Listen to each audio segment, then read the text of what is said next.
Hello, welcome to the Whispered Abyss channel. Happy viewing. The thrift store smelled like old wood and mothballs, with a faint hint of cinnamon that didn't quite mask the stale air. Clara, her younger brother Jamie, and their best friend Ethan wandered the aisles, searching for decorations for their annual Christmas Eve sleepover. It was a tradition they'd started 3 years ago, piling into Clara's living room, drinking cocoa, and watching old Christmas movies late into the night. "This place is a treasure trove of creepy," Jamie muttered, holding up a cracked porcelain Santa head. Clara rolled her eyes. "Creepy equals cool, Jamie. Besides, we're on a budget." Ethan was already rummaging through a bin labeled Holiday Miscellaneous. He yanked out an old wreath covered in cobwebs and tossed it aside. "Hey, check this out," he exclaimed, holding up something small and red. It was an elf doll, about 12 inches tall, with a red felt outfit and a mischievous grin stitched onto its face. Its eyes were wide and bright, almost unnaturally so, and its hands were clasped in front as though it were praying, or plotting. "This thing is freaky," Jamie said, backing away slightly. Clara snatched it from Ethan's hands. "It's perfect, adds character. What's Christmas without a little weirdness?" The store clerk, an older woman with a faded name tag that read Margaret, glanced at the elf as they brought it to the counter. Her smile faltered for a moment, but she didn't say anything as Clara handed over a crumpled $5 bill. "Happy holidays," she said quietly, though her eyes lingered on the doll a second too long. Later that evening, the three friends decorated Clara's living room with the thrift store finds.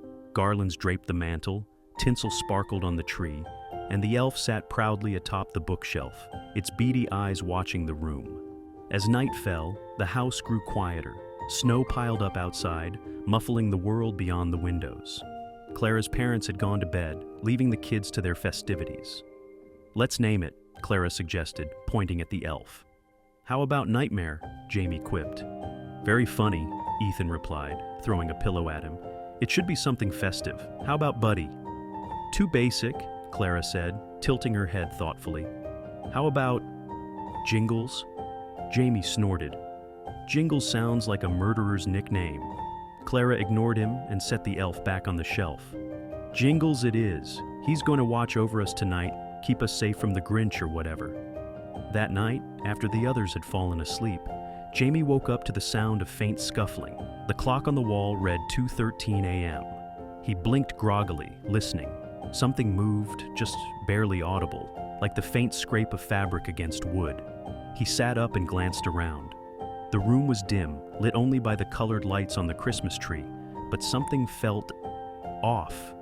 He scanned the room, his eyes landing on the bookshelf. Jingles was gone. Jamie's breath caught in his throat as his eyes darted around the room. The elf wasn't on the bookshelf where Clara had placed it. It wasn't on the tree or anywhere else in sight. The room seemed unnervingly still, as though the festive warmth had been sucked out of it.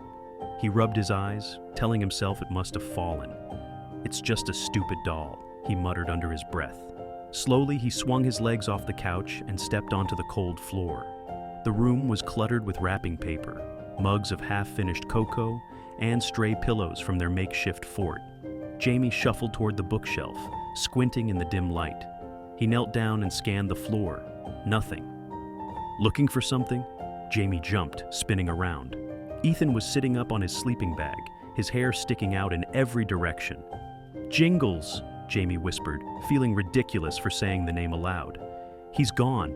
Ethan yawned and rubbed his eyes. "It probably fell behind the shelf or something. Go back to bed, dude." Jamie hesitated, glancing back at the empty space where the elf had been. But Ethan's groggy tone and the soft hum of the Christmas tree lights made him feel a little silly. Maybe he was overreacting. "Yeah," he mumbled, shuffling back to his sleeping bag. "Probably." The next morning, Clara was the first to wake up.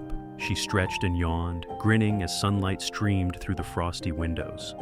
Christmas Eve, her favorite day of the year. "Rise and shine, slackers," she called out, throwing a pillow at Jamie. He groaned and pulled the blanket over his head. "It's too early." Ethan, now fully awake, sat up and frowned. "Where's Jingles?" Clara turned to look at the bookshelf. "Did one of you move him?" Jamie sat up slowly, his face pale. "I told you he was gone last night. I heard something, like he fell or moved." Clara crossed her arms. Very funny. Where is he? I didn't touch him, Jamie snapped, his voice rising slightly. Ethan stood up, scanning the room. Maybe your parents picked it up? Or the dog? Clara frowned. Archie's been in their room all night, and my parents wouldn't mess with our stuff. A sudden thought struck Jamie. What if he's under the couch? The three of them scrambled to look. They moved pillows, lifted the tree skirt, and checked under the furniture, but Jingles was nowhere to be found. Then Clara gasped. The elf was sitting in the kitchen, perched on the counter near the sink, its stitched grin gleaming in the morning light. How the hell did he get in here? Ethan asked, his voice uneasy. Clara picked it up, examining it closely. Okay, who's pranking who? Jamie? Ethan? I swear I didn't touch it, Jamie insisted. Neither did I, Ethan said, though his voice faltered slightly. Clara's eyes narrowed, but she didn't press further. Instead, she placed Jingles back on the bookshelf. Fine, whatever. No more messing with it, okay? It's just a dumb doll. The rest of the day passed uneventfully. Snow blanketed the yard, and the trio spent hours sledding and building lopsided snowmen. By the time they returned to the house, their noses were red and their boots were soaked through. That evening, Clara's parents invited them to help decorate cookies. Laughter filled the kitchen as they piped frosting onto gingerbread men, though Jamie couldn't shake a gnawing feeling in the back of his mind. Every time he glanced toward the living room, he half expected to see Jingles watching them from the doorway. When they finally settled down for another movie marathon, the room seemed warmer, cozier. Clara had placed Jingles back on the shelf again, and this time she tucked him between two heavy snow globes to ensure he wouldn't fall. But as the movie played on, Jamie found it hard to focus. He kept glancing at the shelf, watching the elf. It was probably just the way the lights reflected off its glassy eyes, but they seemed brighter now, almost like they were watching. And then the power went out. The Christmas tree lights blinked off, plunging the room into darkness. Probably the snowstorm, Clara said, grabbing her phone and switching on the flashlight. The faint beam of light swept across the room, landing briefly on the shelf. Jingles was gone again. The flashlight's beam lingered on the empty space where Jingles had been, illuminating the faint outline of dust where his tiny felt shoes once sat. The room was deathly quiet except for the wind howling outside, rattling the windows. All right, Clara said, her voice strained. Who moved him this time? Nobody touched him, Ethan said, pulling his sleeping bag closer like it could shield him from whatever was happening. Stop joking, Clara snapped, turning the flashlight on Jamie, her glare cutting through the dim light. Jamie raised his hands defensively. I swear I didn't touch him. Why would I? This is freaking me out. Clara turned her attention back to the shelf, her throat tightening. Okay, let's not panic. Maybe he fell again. The three of them hesitated for a moment, none of them eager to start searching. Finally, Clara took a deep breath and pointed the flashlight toward the floor, scanning the area around the bookshelf. The doll wasn't there. Maybe the dog took it? Ethan suggested, his voice trembling. Clara shook her head. Archie's locked upstairs. He hates the cold. The beam of light swung across the room, casting strange, shifting shadows over the garlands and tree. Ethan grabbed his phone and turned on its flashlight to help. Together, they scoured the living room. Guys, Jamie whispered, standing near the doorway to the kitchen. Over here! They hurried over, their lights pooling on the floor near Jamie's feet. The elf was sitting upright in the middle of the hallway, as if it had been deliberately placed there.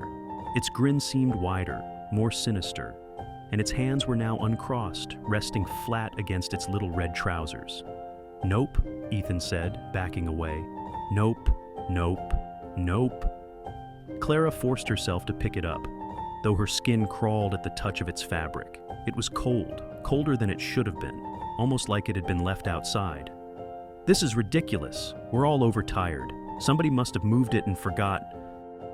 The lights flickered back on. The sudden brightness made them all jump, and Clara nearly dropped the elf. She hesitated for a moment, then shoved Jingles into a cabinet and slammed the door. There, he's gone. We're done with this. The rest of the night was tense, though they tried to distract themselves with snacks and Christmas trivia games. No one brought up the elf again, but the unease lingered like a dark cloud over their celebration. When bedtime rolled around, Clara pulled Jamie aside. Hey, she whispered, are you sure you didn't move it?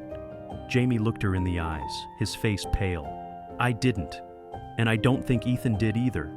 Clara wanted to believe him, but something about the way Jingles had appeared in the hallway didn't sit right with her. She shook off the thought and joined the others in their makeshift sleeping area. By midnight, the house was quiet again. Snowflakes drifted lazily past the windows, and the soft hum of the heater was the only sound. Clara was almost asleep when she heard it, a soft tapping. It was faint, rhythmic, and deliberate.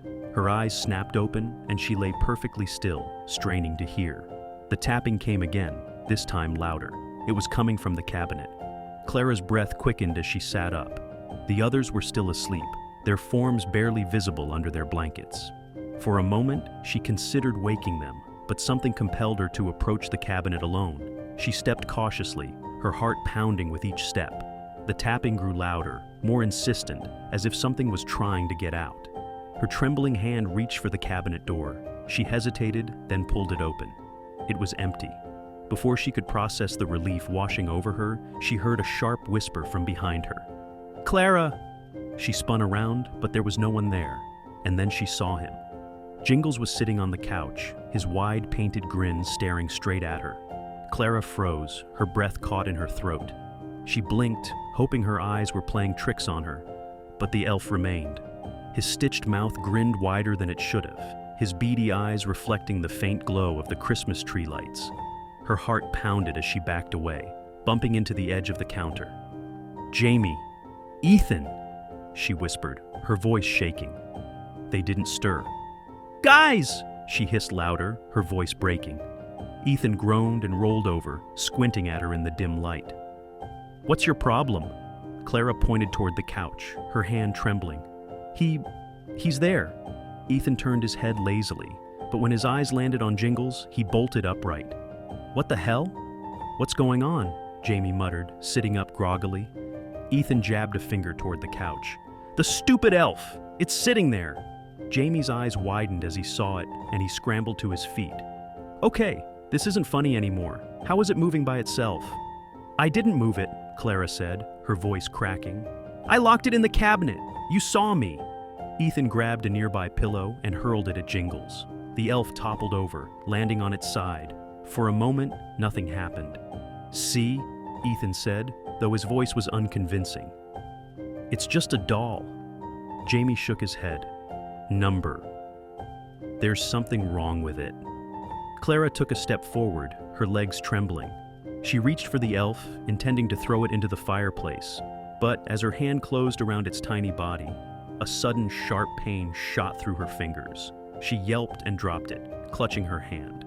"What happened?" Jamie asked, rushing to her side. It burned me," Clara stammered, holding up her hand to reveal red, blistering welts in the shape of tiny fingers. Ethan backed away, his face pale. "Okay, number. We're not dealing with this. I'm waking up your parents." He turned toward the stairs, but before he could take a step, the lights flickered again, plunging the room into darkness. And then the laughter started. It was faint at first, like a child giggling in the distance, but it grew louder, more twisted, echoing through the house. The sound seemed to come from everywhere and nowhere all at once. Jamie fumbled for his phone, using the flashlight to scan the room.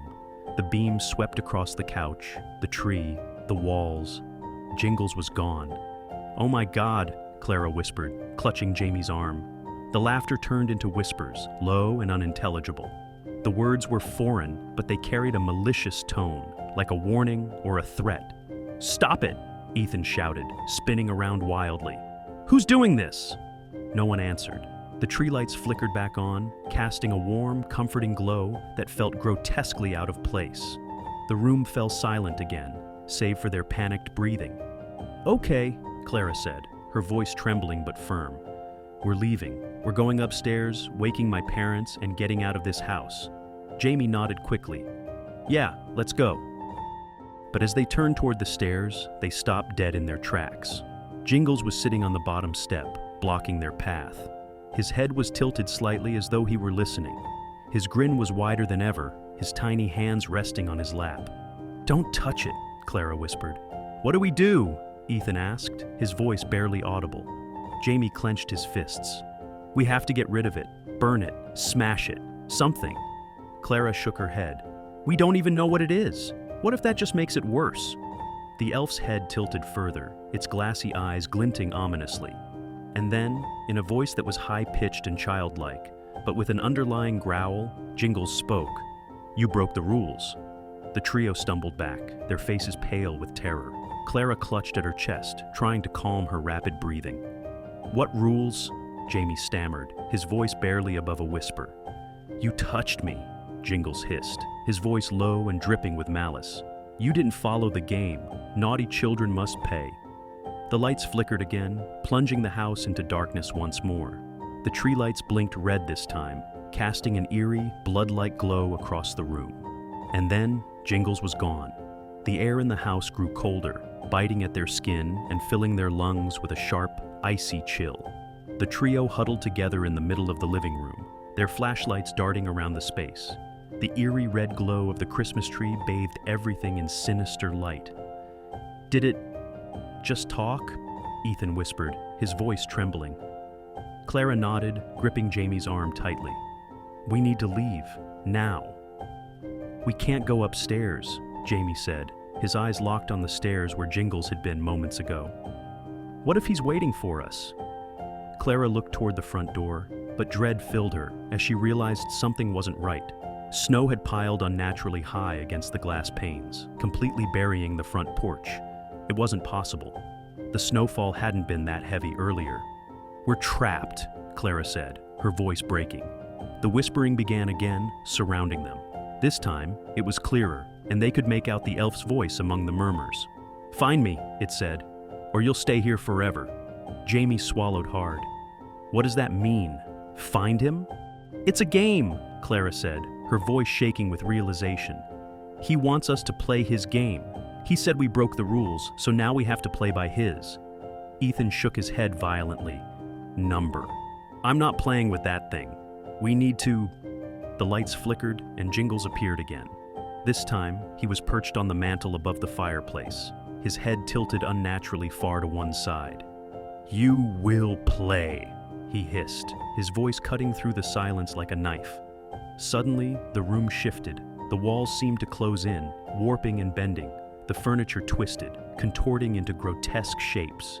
The Christmas decorations now looked sinister, their cheerful colors muted and dripping with shadowy hues. The trio stumbled back, their surroundings unrecognizable. The cozy living room had transformed into a labyrinth of towering walls adorned with faded, torn garlands and broken ornaments. This can't be real, Jamie whispered, his voice cracking. It doesn't matter if it's real, Clara said, grabbing his arm. We have to stick together. If we play his game, maybe we can end this. The elf's laughter echoed through the maze. Find me, it taunted, the voice coming from every direction. But be quick, or I'll find you first. The three of them moved cautiously, their flashlights barely piercing the oppressive darkness. The maze twisted and turned unpredictably, each hallway eerily similar to the last. The decorations on the walls seemed alive, their faded colors pulsing faintly like veins under skin. We need a plan, Clara said, her voice steady despite her fear. Jamie nodded. We stick together. No splitting up, no matter what. Ethan hesitated, glancing behind them. What if it's a trick? What if we're just walking deeper into his trap? Clara glared at him. Do you have a better idea? Before Ethan could respond, the whispers returned, louder this time. They could hear the pitter-patter of tiny footsteps echoing in the distance. He's moving, Jamie said, his voice low. Then we move faster, Clara replied, pulling the others forward. As they turned another corner, they found a small clearing in the maze. In the center stood a warped, oversized version of Jingles' chair. Its red paint was chipped, and the gold trim gleamed dully in the dim light. On the seat was a crumpled piece of parchment. Clara hesitated before picking it up. The paper felt strange under her fingers, like it was pulsing faintly. She unfolded it to reveal a hastily scrawled note. 3 chances, 3 lives, lose and you stay, win and you're free. No cheating this time. What does that mean? Jamie asked, peering over her shoulder. It's a warning, Clara said, her voice unsteady. Ethan pointed at the bottom of the note, where 3 small symbols were etched: a snowflake, a bell, and a star. What are those? I think they're clues, Clara said. We need to find them. And then what? Jamie asked. Clara didn't have an answer. They continued through the maze, their tension rising with every step. The elf's presence was palpable, his laughter and whispers growing louder and then fading, always keeping them on edge. After what felt like hours, they stumbled into another clearing. Hanging from the ceiling was a cracked, oversized golden bell. It's one of the clues, Clara said, stepping toward it. As soon as she touched the bell, the whispers stopped. The silence was deafening. Then, without warning, the floor beneath them began to crack, splintering into jagged pieces. Shadows poured from the fissures, taking on grotesque shapes with hollow, glowing eyes. "Run!" Jamie shouted. The three of them bolted, the maze shifting and contorting around them as the shadows gave chase. The whispers returned, louder and more menacing, drowning out their terrified cries. They didn't look back. The maze seemed endless, each twist and turn leading them deeper into its horrifying embrace. Clara clutched the golden bell, its weight heavier than it should have been, as if the object itself resisted her grip. Ethan and Jamie followed close behind, their breaths ragged and shallow. "Keep moving," Clara urged, her voice barely audible over the rising cacophony of whispers and laughter. The shadows that had erupted from the ground were relentless. They clawed at the walls and reached for the trio, their glowing eyes like flickering embers in the darkness. The air felt thick, suffocating, and it was as if the maze itself was alive, trying to trap them. Ethan stumbled, nearly falling, but Jamie caught him. "We can't stop!" Jamie yelled. Ahead, the faint glow of a star-shaped ornament caught Clara's eye. "There! The next clue!" They sprinted toward it, the star dangling from a twisted iron hook protruding from the wall. As they approached, the shadows swirled faster, closing in around them. Clara leaped and snatched the star just as the shadows lunged, their inky tendrils brushing against her skin. The star pulsed in her hand, and the shadows recoiled, screeching as they retreated into the walls. The whispers momentarily ceased, replaced by an eerie stillness. "That's two," Jamie said, gasping for air. "We just need one more." Clara nodded, but her grip on the star tightened as she noticed a faint crack forming along its surface. "We have to hurry. I don't think these will hold." The maze shifted again, its walls grinding and groaning as they moved. The trio pressed on, the oppressive darkness closing in, tighter with every step. The whispers returned, louder now and more coherent. "I see you," the elf's voice sang. "You're so close, but so far." Clara's stomach churned. She didn't respond, determined to focus on finding the last clue. They turned a corner and came upon a clearing bathed in dim blue light. In the center, a snowflake-shaped ornament spun slowly above a pool of dark, rippling liquid. "There it is," Ethan said, stepping forward. "Wait." Clara grabbed his arm. Something about the pool felt wrong. Its surface shimmered unnaturally, and faint faces seemed to rise and fall beneath its surface, their mouths open in silent screams. "We have to get it," Jamie said. Clara hesitated before nodding. "Stay back, I'll grab it." She stepped cautiously toward the pool, her heart pounding. The air around it was icy cold, and the sound of faint sobbing filled her ears. Reaching out, she plucked the snowflake from the air. The instant her fingers touched it, the pool erupted, and an enormous, grotesque version of Jingles emerged. His limbs were elongated, his eyes glowing with malevolence, and his jagged teeth bared in a horrifying grin. "You're not leaving," he snarled, his voice echoing through the maze. Clara screamed and stumbled back, clutching the snowflake. The elf lunged, his long, clawed hands swiping inches from her face. "Run!" Jamie shouted, grabbing Clara's arm and pulling her away. The trio bolted as the monstrous elf pursued them, his laughter filling the maze. The walls seemed to close in, forcing them down a narrow, twisting path. The golden bell, the star, and the snowflake in Clara's hands began to glow faintly, their light growing brighter with each step. "What do we do with these?" Clara yelled, her voice panicked.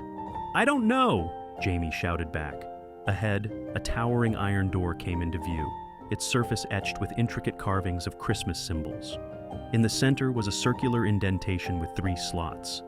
"There," Ethan yelled. "The clues fit there." They sprinted toward the door, the elf's snarling growls growing louder behind them.